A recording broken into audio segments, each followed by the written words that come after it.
It's a beautiful day. Uy! Gagawa pala tayo dito ng secret room.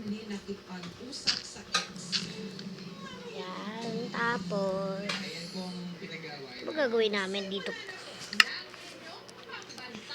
Ayan natin dito. Ay, wala. Gawa na lang tayo dito ng farm. Ay, wag farm. Hindi maganda yun.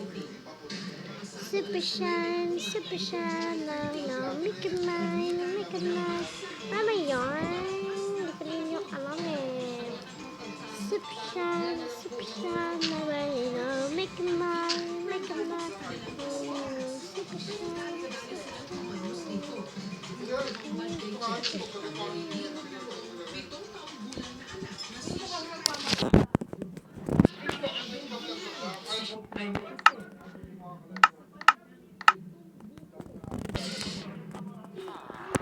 Gusto ko kumain.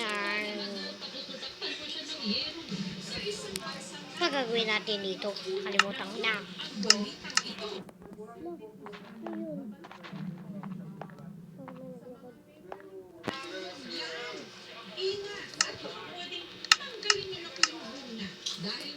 Anong gagawin natin?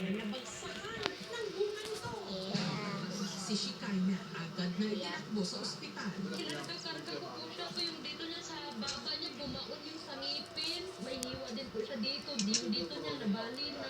Yung dito niya sa noo niya nangingitim na. Ang Shikaina sa lakas ng puwersa ng tama ng buko sa kanya. Tumutok din pati ang kanyang spleen o pali o lapay. Sabay-sabay na suntok. Kung 10 bunga yun, 10 suntok na yun. Usap ko po siya. Sabi ko, lumaban ka anak. Sabi niya, lalaban ako ma. Hindi kita iiwan. Hindi ko po naliligo si Shikaina. Sa loob ko yung kumama sa kanya. Nandito pa. Ang mas ikinasasama ng loob ni Cheche, hindi lang daw basta bumagsak ang buko sa puno. Nangyari ang aksidente dahil sa panunungkit ng buko ng kapitbahay nilang si Almer. Sinisiti ko po talaga din siya sa nangyari. Sinasabi ko niya kasi naali daw niya nakita yung anak ko.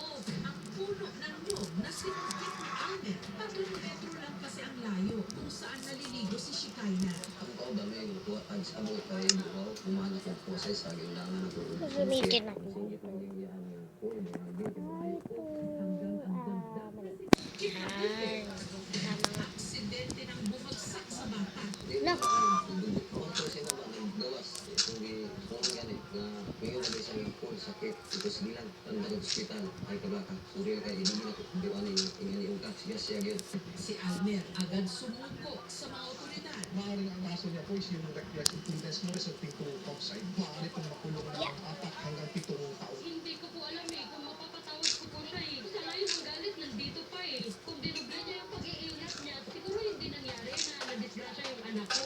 Palaunan, si Cheche hindi na sinampahan ng kaso si Almer. Nangingi po siya ng tawad sa akin. Pumayag po siya sa kasunduan namin na magbabayad po siya ng 100,000 para sa danyos ng anak ko. Siyempre kasama na po doon yung billing sa hospital namin na 22K. Sa ngayon po, wala po nga po siya nang bibigay. Hindi rin po siya nakikipag-cooperate sa amin.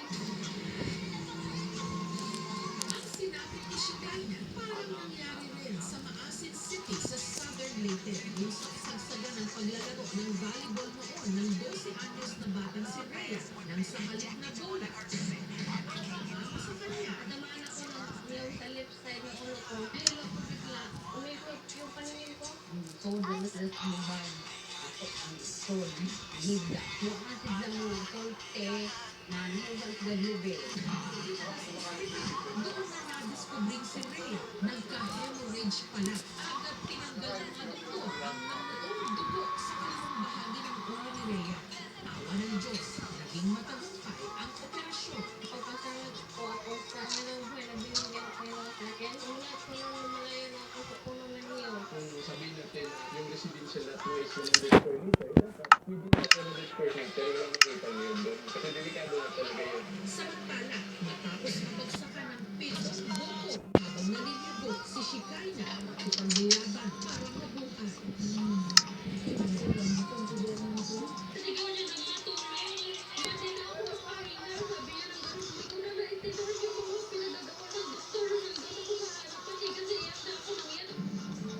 bato. hanggang tuluyan na siyang namatay.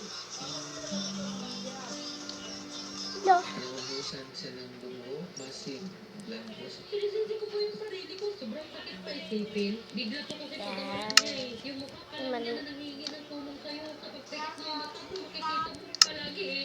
Yan. Hello. Ang loob ni Cheche kay Almer, hindi raw kasi ito tumupad Tsaka. sa kasunduan ng magbabayad ito ng danyos. Hindi rin daw ito Tsaka. bibili siya na. Gusto Ito pa pala. puro magikain ko. Ay gamitan No, mo. no close your. Di may damot tayo mama. Yay. Kung tiyak yung barang tayo, tagi ang Parang magkagabi na ata, no? Kung kayo trabaho yun, wala yung may trabaho para matakuan ko siya. Itong Webes, sina Cheche at Oo Almer, nga, magkagabi harap na. sa barangay. Hindi mo kasi sa kako. Magkagabi na. Ito ka, ito ang Christmas siya. Sakit ko kayo sa mga. Hindi ako balikan. Tulog na ako. Hindi ito makasalo ng mga Yan. So guys, bye-bye.